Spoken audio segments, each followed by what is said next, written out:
Praise the Lord. ஜப்பானியர்கள் மீன் உணவை மிக விரும்பி சாப்பிடுவார்கள். அது ஜப்பானின் ஒரு தீவு. அந்த தீவு மக்களும் அப்படி மீன் உணவை விரும்பி சாப்பிட படகை எடுத்துக்கொண்டு சில கிலோமீட்டர்கள் தொலைவில் உள்ள கடற்பகுதிக்கு செல்லுவார்கள். அங்கிருந்து திரும்பி வர 2 நாட்களாகிவிடும். அக்குறிப்பிட்ட இடத்தில் கிடைக்கும் மீன்கள் தான் மிக ருசியானதாக இருக்குமாம். ஆனால் மீன் பிடித்து கொண்டு வர 2 நாட்களாகி விடுவதால் மீனின் சுவை போய்விடுவதாக மக்கள் புகார் தெரிவித்தனர். மீனவர்கள் கையோடு ஐஸ் கட்டிகளை கொண்டு சென்று அதில் பதப்படுத்தி கொண்டு வந்தார்கள்.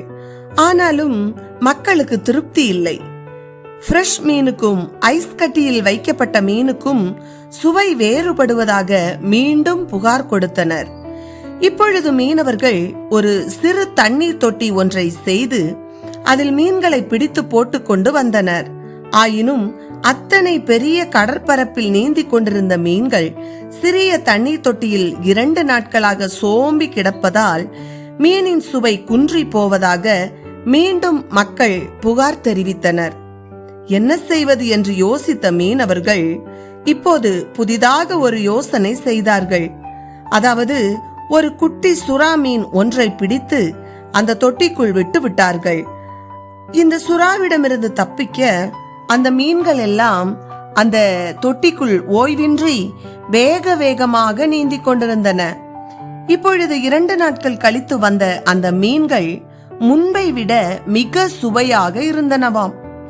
ஆம், வாழ்க்கையிலும் எப்போதும் சுறுசுறுப்பாக ஓடிக்கொண்டே இருக்க வேண்டும். அப்பொழுது வாழ்க்கை சுவையானதாக மாறும். எனக்கு அருமையானவர்களே, வேதத்தில் தெபோராள் என்ற தீர்க்கதரிசி இருந்தாள். தெபோராள் என்றால் தேனி என்று அர்த்தம். தெபோராளும் தேனியை போன்று சுறுசுறுப்பானவள். அவள் இஸ்ரவேலின் 4வது நியாயாதிபதி, தீர்க்கதரிசி, பாட்டுக்காரியும் கூட. இவள் இஸ்ரவேலில் தாயாக எழும்பும் அளவும் கிராமங்கள் பாழாய் போயின என்று வேதம் கூறுகிறது.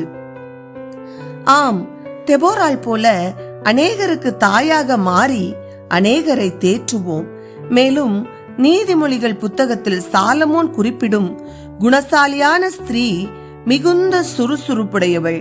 இருட்டோடே எழுந்து தன் வீட்டாருக்கு ஆகாரம் கொடுத்து வேலைக்காரிகளுக்கு படி அளக்கிறாள். வயலை விசாரித்து வாங்குகிறாள். திராட்சை தோட்டத்தை நாட்டுகிறாள். தன் கைகளை ராட்டினத்தில் வைக்கிறாள்.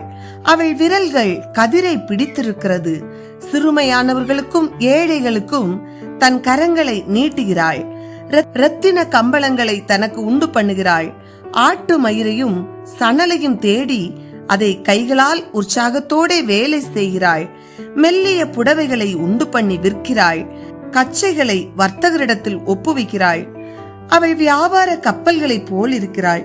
அப்பப்பா, என்ன ஒரு சுறுசுறுப்பு! அவள் புருஷனுடைய இருதயம் அவளை நம்பும். அவள் பிள்ளைகள் எழும்பி அவளை பாக்கியவதி என்றார்கள். ஆம், சுறுசுறுப்பாய் இருக்கும்போது தேவையற்ற பேச்சு, தேவையற்ற வம்புகளும் கூட இடமின்றி வாழ்க்கை ருசியுள்ளதாய் மாறும்.